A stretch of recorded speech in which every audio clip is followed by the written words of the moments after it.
Abida be be کی زندگی بھی ہر دن ایک نئے امتحان کے ساتھ شروع ہوتی تھی۔ عابدہ بی بی چولہے کے سامنے بیٹھی روٹیاں بنا رہی تھی۔ ان کے چہرے پر سختی جیسے مستقل نقش ہو چکی تھی۔ امی میرا بیگ کہاں ہے؟ اچانک اسما کی آواز نے خاموشی توڑ دی۔ اسما 20 سال کی ایک ذہین اور خوبصورت لڑکی تھی۔ ارے جہاں تم رکھتی ہو وہیں ہوگا نا، میں کیا تمہاری نوکر ہوں؟ اسما نے گہرا سانس لیا، جیسے وہ یہ جواب پہلے سے جانتی ہو۔ میں نے یہاں رکھا تھا، آپ نے ہی ہٹایا ہوگا۔ عابدہ بی بی نے تیزی سے پلٹ کر اسے دیکھا۔ ہر بات کا الزام مجھ پر ڈالنا بند کرو، خود ذمہ داری لینا سیکھو۔ اسما نے بیگ صوفے کے پیچھے سے نکالا اور خاموشی سے کندھے پر ڈال لیا، مگر جاتے جاتے اس کے لب ہلے۔ کبھی تو پیار سے بات کر لیا کریں۔ اسی وقت بدر کمرے سے نکلا۔ وہ 22 سال کا تھا، سنجیدہ اور سمجھدار۔ اسما میں چھوڑ دیتا ہوں تمہیں کالج۔ نہیں بھائی، میں خود چلی جاؤں گی۔ بدر نے ایک نظر عابدہ بی بی پر ڈالی، پھر کہا امی آپ ہر بات پر اتنی سختی کیوں کرتی ہیں؟ تم لوگ میرے طریقے نہیں سمجھو گے، میں جو کر رہی ہوں نا تمہاری بھلائی کے لیے کر رہی ہوں۔ گھر میں اب صرف ایمن اور عابدہ بی بی رہ گئی تھی۔ ایمن 19 سال کی تھی، مگر نہ پڑھائی میں دل لگتا تھا نہ کسی اور کام میں۔ زیادہ تر موبائل پر ویڈیوز دیکھتی یا سوشل میڈیا پر مصروف رہتی۔ امی میں ناشتہ نہیں کروں گی، ڈائٹ کر رہی ہوں، ایمن نے صوفے پر لیٹے لیٹے کہا۔ بیٹا کچھ تو کھا لو، خالی پیٹ رہو گی تو کمزور ہو جاؤ گی۔ یہ وہی لہجہ تھا جو اسما اور بدر نے کبھی اپنے لیے نہیں سنا تھا۔ نہیں امی میں بعد میں کھا لوں گی۔ عابدہ بی بی نے اس کے سر پر ہاتھ پھیرا۔ ٹھیک ہے لیکن خیال رکھا کرو اپنا۔ یہ منظر اگر اسما دیکھ لیتی تو شاید اس کا دل مزید ٹوٹ جاتا۔ دوسری طرف کالج کے لان میں اسما اپنی دوستوں کے ساتھ بیٹھی تھی۔ تم ہمیشہ اتنی خاموش کیوں رہتی ہو آج کل؟ بس یار گھر کے مسائل ہیں۔ سوتیلی ماں کی وجہ سے؟ ہاں یار وہی پرانی کہانی۔ فرق صرف اتنا ہے کہ یہ کوئی فلم نہیں، حقیقت ہے۔ کیا وہ واقعی اتنی بری ہیں؟ بری ہیں یا نہیں یہ تو میں نہیں جانتی، لیکن ہمارے لیے کبھی اچھی نہیں بن سکی۔ ادھر بدر یونیورسٹی کے بعد اپنی جاب پر پہنچ چکا تھا۔ وہ ایک چھوٹے سے کیفے میں کام کرتا تھا۔ وہاں کی مصروفیت اس کے ذہن کو کچھ دیر کے لیے گھر کے مسائل سے دور کر دیتی تھی۔ بدر تم آج پھر دیر سے آئے ہو؟ جی یونیورسٹی میں ایک لیکچر لمبا ہو گیا تھا۔ ارے کوئی بات نہیں، تم محنتی ہو اس لیے میں برداشت کر لیتا ہوں۔ شام کو جب سب گھر واپس آئے تو ماحول حسب معمول سنجیدہ تھا۔ کھانے کی میز پر سب بیٹھے تھے مگر کوئی بات نہیں کر رہا تھا۔ اچانک عابدہ بی بی نے ایمن سے کہا بیٹا تمہارا فون کہاں ہے؟ میں نے تمہارے لیے نیا کور لیا ہے۔ سچ امی؟ دکھائیں۔ یہ دیکھ کر اسما نے کہا کاش کبھی ہمارے لیے بھی کچھ لے آتی۔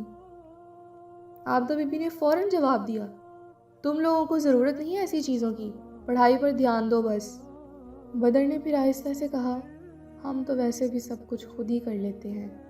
عابدہ بی بی نے اسے گھورا تم لوگ جتنا کرتے ہو وہ تمہارا فرض ہے، میں نے تمہیں پالا ہے، کوئی احسان نہیں کیا۔ یہ سن کر اسما کا صبر ٹوٹ گیا۔ پالا ہے یا بس برداشت کیا ہے آپ نے ہمیں؟ کمرے میں ایک دم خاموشی چھا گئی۔ عابدہ بی بی کا چہرہ غصے سے سرخ ہو گیا۔ زبان سنبھال کر بات کرو، کیوں سچ سننے کی عادت نہیں ہے آپ کو؟ اسما بس کرو۔ بدر نے فوراً مداخلت کی، مگر اسما رکنے والی نہیں تھی۔ ہمیشہ ہمیں ہی غلط کہا جاتا ہے، کبھی اپنے رویے پر بھی نظر ڈالی ہے آپ نے؟ یہ کہہ کر وہ اٹھی اور اپنے کمرے میں چلی گئی۔ ایمن نے کہا امی آپ نے بھی تھوڑا زیادہ سختی کر دی۔ میں بالکل ٹھیک ہوں، غلط یہ دونوں ہیں۔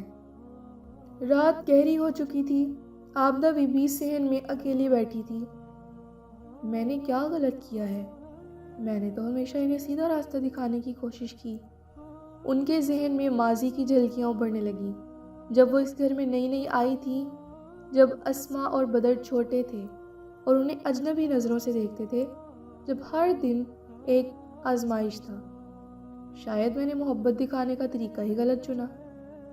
وہ خود سے باتیں کر رہی تھی۔ اسی وقت کمرے کے اندر ایمن موبائل پر ہنستے ہوئے ویڈیوز دیکھ رہی تھی۔ اس کے لیے زندگی تو ایک کھیل تھی، نہ اسے گھر کے حالات کی فکر تھی نہ مستقبل کی۔ ادھر اسما اپنے بستر پر لیٹی چھت کو دیکھ رہی تھی۔ میں یہاں مزید نہیں رہ سکتی۔ بدر بھی جاگ رہا تھا۔ وہ جانتا تھا کہ کچھ نہ کچھ ہونے والا ہے۔ حالات اس حد تک پہنچ چکے تھے جہاں خاموشی مزید مسائل کو جنم دے سکتی تھی۔ اسما بستر پر لیٹی چھت کو گھور رہی تھی۔ اس کی آنکھیں سرخ ہو چکی تھیں مگر نیند اس سے کوسوں دور تھی۔ اس کے ذہن میں ایک ہی خیال بار بار گردش کر رہا تھا، میں یہاں مزید نہیں رکوں گی۔ وہ اٹھی، الماری کھولی اور اپنے کپڑے نکالنے لگی۔ ہر کپڑا جیسے ایک یاد سے جڑا تھا، مگر اس وقت اس کے دل میں صرف اور صرف بغاوت تھی۔ کہاں جاؤ گی اسما؟ اسی وقت اچانک دروازے پر کھڑے بدر نے پوچھا۔ بھائی آپ کب آئے؟ کافی دیر سے کھڑا ہوں، میں تمہیں روکنے آیا ہوں اسما۔ مجھے کوئی نہیں روک سکتا بھائی، میں تنگ آ چکی ہوں اس سب سے، ہر بار۔ اور باہر جا کر میری بہن کیا کرے گی؟ دنیا اتنی آسان نہیں ہے جتنی تم سمجھتی ہو۔ کم از کم یہاں جیسی گھٹن تو نہیں ہوگی نا بھائی؟ میں مانتا ہوں اسما، امی کا رویہ سخت ہے، لیکن چھوڑ کر جانا تو حل نہیں ہوتا۔ بھائی آپ ہمیشہ انہی کا دفاع کرتے ہیں۔ نہیں اسما، میں حقیقت کا دفاع کرتا ہوں۔ ہم نے بہت مشکل سے یہ گھر سنبھالا ہے، تمہارا ایک قدم سب کچھ توڑ سکتا ہے۔ اسما کچھ پل خاموش رہی۔ اس کے ہاتھ میں پکڑا ہوا بیگ آہستہ آہستہ نیچے رکھ دیا گیا۔ تو میں کیا کروں بھائی؟ روز روز کی بے عزتی برداشت کرتی رہوں؟ اسما ہم برداشت نہیں کر رہے، ہم لڑ رہے ہیں اپنے طریقے سے۔ اسما کرسی پر بیٹھ گئی۔ مجھے کبھی اپنا سمجھا ہی نہیں گیا بھائی۔ بدر کے پاس اس بات کا کوئی سیدھا جواب نہیں تھا۔ وہ جانتا تھا کہ اسما کی بات میں سچائی ہے۔ دوسری طرف عابدہ بی بی اپنے کمرے میں بیٹھی تھی۔ ان کے ہاتھ میں تسبیح تھی مگر ذہن کہیں اور بھٹک رہا تھا۔ وہ خود سے سوال کرنے لگی، کیا واقعی میں نے انہیں صرف برداشت کیا؟ میں نے تو کبھی ان کے ساتھ زیادتی نہیں کی، بس سختی کی ہے۔ مگر کہیں نہ کہیں وہ جانتی تھی کہ سختی اور ناانصافی کے درمیان ایک بہت باریک سی لکیر ہوتی ہے، شاید وہ اسے بھی پار کر چکی تھی۔ صبح کا آغاز ایک عجیب سی خاموشی کے ساتھ ہوا، نہ کوئی آواز، نہ کوئی بحث۔ اسما ناشتے کی میز پر نہیں آئی۔ عابدہ بی بی نے ایمن سے پوچھا، اسما کہاں ہے؟ کمرے میں ہے امی، وہ تو۔ ویسے بھی اسے آپ سے بات نہیں کرنی، بدر نے کہا۔ امی، ہمیں اس سے بات کرنی چاہیے، عابدہ بی بی نے سرد لہجے میں کہا۔ وہ خود آ جائے گی جب اسے ضرورت ہوگی، ہمیں کوئی ضرورت نہیں اس سے بات کرنے کی۔ ادھر ایمن اپنے موبائل میں مصروف تھی۔ اس کی دنیا بالکل الگ تھی، انسٹاگرام، ٹک ٹاک، بے مقصد ہنسی۔ امی مجھے نیا فون چاہیے، یہ تو پرانا ہو گیا ہے۔ ٹھیک ہے بیٹا، لے دیں گے۔ امی، آپ کو معلوم ہے گھر کے حالات کیسے ہیں؟ تم اپنے کام سے کام رکھا کرو بدر۔ دوپہر کو اسما کالج نہیں گئی۔ وہ کمرے میں بیٹھی رہی، اپنے مستقبل کے بارے میں سوچتی رہی۔ کیا میں واقعی کچھ کر سکتی ہوں؟ کیا میں خود اپنے پاؤں پر کھڑی ہو سکتی ہوں؟ اس کے ذہن میں کئی سوال آ رہے تھے مگر جواب کوئی نہیں۔ اسی دوران اس کا فون بجا، عائشہ کی کال تھی۔ کہاں ہو تم اسما؟ آج کیوں نہیں آئی؟ یار دل نہیں تھا۔ اسما سب ٹھیک ہے؟ نہیں، سب ٹھیک نہیں ہے۔ عائشہ نے کچھ دیر خاموشی کے بعد کہا، اگر تم چاہو تو میرے پاس آ سکتی ہو، کچھ دن کے لیے ہی صحیح۔ اسما نے کہا، سوچوں گی یار۔ شام کو بدر گھر آیا تو اس نے سیدھا اسما کے کمرے کا رخ کیا۔ کیسی ہو اسما؟ ٹھیک ہوں بھائی، میں تمہارے ساتھ ہوں، جو بھی فیصلہ کرو گی میں تمہارا ساتھ نہیں چھوڑوں گا۔ اسی وقت باہر سے ایمن کی آواز بلند ہوئی، امی میرے دوست آ رہے ہیں، کچھ اچھا سا بنا دیں۔ عابدہ بی بی فوراً کچن کی طرف بھاگی۔ اسما نے طنزیہ انداز میں کہا، دیکھا، ان کے لیے سب کچھ اور ہمارے لیے کچھ بھی نہیں۔ اسما، شاید وقت بدلنے والا ہے۔ اسما نے حیرت سے اس کی طرف دیکھا۔ کیا مطلب بھائی؟ مطلب یہ کہ ہر عمل کا رد عمل ہوتا ہے، جو ہو رہا ہے اس کا حساب بھی ہوگا۔ رات کو ایمن کے دوست آئے مگر اس شور میں ایک خاموش طوفان بل رہا تھا۔ عابدہ بی بی ایمن کے ساتھ ہنس رہی تھی، اس کی ہر بات مان رہی تھی جیسے وہی ان کی دنیا ہو، مگر انہیں یہ اندازہ نہیں تھا کہ یہی لاڈ پیار ایک دن ان کے لیے آزمائش بن جائے گا۔ ادھر اسما اور بدر اپنے اپنے کمروں میں خاموش بیٹھے تھے۔ یہ خاموشی عارضی تھی کیونکہ آنے والے دنوں میں کچھ ایسا ہونے والا تھا جو سب کچھ بدل دے گا، اور شاید تب عابدہ بی بی کو احساس ہوگا کہ سوتیلی ماں ہونا صرف ایک رشتہ نہیں، ایک ذمہ داری بھی ہوتی ہے جس کا حساب ایک دن ضرور دینا پڑتا ہے۔ رات گزری مگر اس گھر کی بے چینی کہیں نہیں گئی۔ عابدہ بی بی حسب معمول سب سے پہلے اٹھی۔ کچن میں جاتے ہوئے انہوں نے ایک نظر اسما کے بند دروازے پر ڈالی۔ دل چاہا کہ دروازہ کھٹکھٹائیں، اس سے بات کریں، مگر انا نے ان کے قدم روک لیے۔ انہوں نے خود سے کہا، پہلے وہی خود آئے گی۔ ادھر اسما پوری رات جاگنے کے بعد مشکل سوئی تھی۔ صبح جب آنکھ کھلی تو سر بھاری تھا اور دل اور بھی زیادہ بوجھل تھا۔ وہ کچھ دیر بستر پر بیٹھی رہی، پھر خود سے کہنے لگی، مجھے خود کو ثابت کرنا ہوگا، اپنے لیے۔ وہ اٹھی، تیار ہوئی اور بغیر کسی کو کچھ بتائے گھر سے نکل گئی۔ جب عابدہ بی بی نے کمرے میں جا کر دیکھا تو اسما وہاں نہیں تھی۔ ایمن، اسما کہاں گئی؟ مجھے کیا پتا امی، شاید کالج گئی ہوگی۔ بدر بھی اس وقت باہر آنے والا تھا۔ اس نے سنا تو فوراً سمجھ گیا کہ کچھ ٹھیک نہیں تھا۔ وہ کالج نہیں گئی آج کل۔ عبیدہ بی بی کے چہرے پر پہلی بار واضح پریشانی نظر آئی۔ تو پھر کہاں گئی ہے؟ شاید امی اسے کچھ وقت چاہیے تھا۔ عبیدہ بی بی کے منہ سے بے ساختہ نکلا، یا پھر وہ گھر چھوڑ گئی ہے؟ یہ خیال آتے ہی ان کے دل کی دھڑکن تیز ہو گئی۔ ادھر اسما شہر کے ایک مصروف علاقے میں کھڑی تھی۔ اس کے ہاتھ میں موبائل تھا اور وہ بار بار عائشہ کا نمبر دیکھ رہی تھی۔ کیا واقعی میں اس کے پاس چلی جاؤں؟ عائشہ کا میسج آیا، میں تمہارا انتظار کر رہی ہوں، ڈرنا مت، سب ٹھیک ہو جائے گا اسما۔ اسما نے گہرا سانس لیا اور رکشہ لے کر عائشہ کے گھر کی طرف روانہ ہو گئی۔ گھر میں عابدہ بی بی کی پریشانی بڑھتی جا رہی تھی۔ وہ بار بار دروازے کی طرف دیکھتی جیسے اسما ابھی واپس آ جائے گی۔ یہ سب تمہاری وجہ سے ہوا ہے، اچانک ایمن نے کہا۔ عابدہ بی بی چونک گئی۔ کیا مطلب؟ آپ نے ہمیشہ اسے ڈانٹا امی، کبھی پیار نہیں دیا، اب اگر وہ چلی گئی ہے تو اس میں حیرانی کی کیا بات ہے؟ یہ الفاظ عابدہ بی بی کے لیے غیر متوقع تھے۔ وہ کچھ لمحے خاموش رہی، جیسے انہیں یقین ہی نہ آ رہا ہو کہ یہ بات ان کی اپنی بیٹی کر رہی ہے۔ ایمن، تم بھی یہی سمجھتی ہو؟ میں تو صرف سچ بول رہی ہوں امی۔ ادھر بدر عائشہ کو کال کر رہا تھا۔ ہیلو عائشہ، اسما تمہارے پاس ہے؟ جی بھائی، وہ یہی ہے، مگر وہ ابھی کسی سے بات نہیں کرنا چاہتی۔ ٹھیک ہے عائشہ، بس اس کا خیال رکھنا، میں شام تک آتا ہوں۔ جب بدر نے یہ بات عابدہ بی بی کو بتائی تو ان کی آنکھوں میں آنسو آ گئے۔ وہ واقعی چلی گئی۔ شام کو بدر عائشہ کے گھر پہنچا۔ اسما ایک کمرے میں بیٹھی کھڑکی سے باہر دیکھ رہی تھی۔ کیسی ہو اسما؟ اسما نے مڑ کر دیکھا۔ آپ آ ہی گئے، تم نے یہ قدم کیوں اٹھایا اسما؟ بھائی میں تھک گئی تھی، روز روز کی باتیں، ہر لمحہ یہ احساس کہ میں اس گھر کا حصہ نہیں ہوں۔ اسما، تم اس گھر کا حصہ ہو اور ہمیشہ رہو گی۔ نہیں بھائی، میں امی کے لیے نہیں بن سکتی۔ بدر کچھ لمحے خاموش رہا، پھر بولا، شاید اب وقت آ گیا ہے کہ وہ بھی بدلے۔ اسما نے اس کی طرف دیکھا، اس کے الفاظ میں عجیب سا یقین تھا۔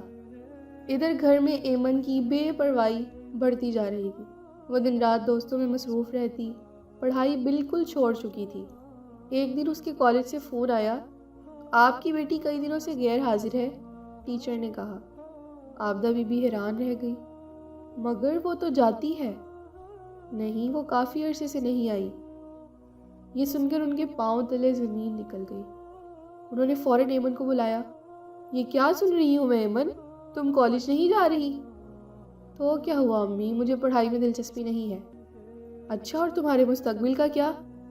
مجھے کوئی فکر نہیں امی، آپ کو ہے تو دیکھ لیں۔ اس لمحے عابدہ بی بی کو احساس ہوا کہ جس بیٹی پر وہ سب کچھ لٹا رہی تھی نا، وہی ان کے قابو سے باہر ہو رہی ہے۔ انہوں نے کہا، میں نے تمہیں بہت آزادی دی ایمن، شاید ضرورت سے بھی زیادہ۔ اب احساس ہو رہا ہے امی آپ کو؟ اس رات عابدہ بی بی اکیلی بیٹھی سوچ رہی تھی۔ ان کے ذہن میں گھوم رہا تھا کہ اسما یوں چلی گئی، بدر خاموش ہے، اور ایمن کی بدتمیزیاں، کیا یہی میرا انجام ہے؟ انہیں پہلی بار محسوس ہوا کہ زندگی واقعی مکافات عمل کا نام ہے۔ انہوں نے جن بچوں کے ساتھ سختی کی وہ ان سے دور ہو گئے، اور جس پر اندھا اعتماد کیا وہ ہاتھ سے نکل رہی ہے۔ ان کی آنکھوں میں آنسو آ گئے۔ یا اللہ مجھے ایک اور موقع دے دے، میں سب ٹھیک کرنا چاہتی ہوں۔ ادھر بدر نے اسما کو واپس آنے کے لیے راضی کرنے کی کوشش کی۔ بدر نے کہا، اسما امی کو اپنی غلطی کا احساس ہو رہا ہے۔ کیا واقعی بھائی؟ ہاں میں نے ان کی آنکھوں میں پہلی بار پچھتاوا دیکھا ہے اسما۔ اچھا بھائی، اگر میں واپس آؤں تو کیا سب بدل جائے گا؟ اسما ہم سب خود بدلیں گے تبھی تو کچھ بدلے گا۔ ٹھیک ہے بھائی، میں گھر چلوں گی۔ گھر میں عابدہ بی بی دروازے کی طرف دیکھ رہی تھی جیسے انہیں کسی کا انتظار ہو۔ جب دروازہ کھلا اور اسما اندر آئی تو وقت تو جیسے تھم گیا۔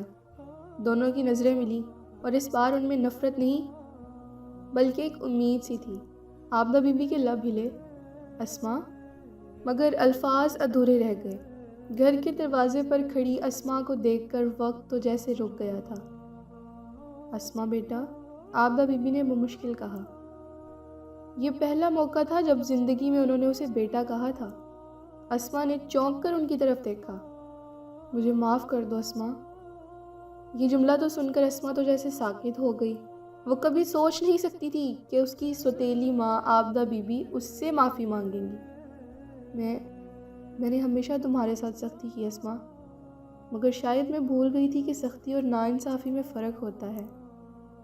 اسما نے کہا، امی مجھے ہمیشہ لگتا تھا کہ آپ مجھے اپنا نہیں سمجھتی۔ نہیں بیٹا، میں تمہیں اپنا ہی سمجھتی تھی، مگر شاید دکھانے کا طریقہ غلط تھا۔ اسما نے عابدہ بی بی کو گلے لگا لیا۔ یہ ایسا لمحہ تھا جس نے برسوں کی دوری کو چند لمحوں میں ختم کر دیا۔ اسی وقت ایمن کمرے سے باہر آئی۔ واہ، اب سب ٹھیک ہو گیا۔ عابدہ بی بی نے اس کی طرف دیکھا۔ ایمن، ہمیں تم سے بھی بات کرنی ہے۔ ایمن نے بیزاری سے کندھے اچکائے۔ اب کیا ہو گیا امی؟ بیٹا، تمہاری پڑھائی، تمہارا رویہ، سب کچھ ہاتھ سے نکلتا جا رہا ہے۔ مجھے نہ کوئی فرق نہیں پڑتا امی۔ اسما نے کہا، ایمن، زندگی کو سنجیدگی سے لینا ضروری ہے۔ ہم سب تمہارے لیے فکر مند ہیں۔ آپ لوگ اپنی فکر کریں، میری نہیں۔ یہ رویہ تو عابدہ بی بی کے لیے ناقابل برداشت تھا، مگر انہوں نے غصہ نہیں کیا۔ ایمن بیٹا، ہم تمہیں زبردستی نہیں روکیں گے، مگر تمہیں اپنے اعمال کا نتیجہ خود بھگتنا ہوگا۔ ایمن نے لاپرواہی سے سر ہلایا اور کمرے میں چلی گئی۔ عابدہ بی بی نے واقعی خود کو بدلنے کی کوشش کی۔ وہ اسما اور بدر سے نرمی سے باتیں کرتی، ان کی بات سنتی اور ان کے ساتھ وقت گزارنے لگی۔ اسما کو اب گھر میں سکون محسوس ہونے لگا تھا۔ بدر بھی مطمئن تھا، مگر ایمن کی حالت دن بدن خراب ہوتی جا رہی تھی۔ ابھی بھی وقت ہے بیٹا، اگر تم بدلنا چاہو تو سب کچھ ٹھیک ہو سکتا ہے۔ اسما نے بھی اس کا ہاتھ تھاما۔ ہم تمہارے ساتھ ہیں ایمن۔ بدر نے کہا، لیکن اب محنت تمہیں خود کرنی ہوگی۔ کچھ وقت کے بعد اسما نے اپنی پڑھائی مکمل کی اور ایک اچھی نوکری حاصل کر لی۔ بدر بھی کامیابی کی طرف بڑھ رہا تھا اور ایمن، وہ بھی پڑھ رہی تھی۔ اب اسے بھی اپنی غلطیوں کا احساس ہوا تھا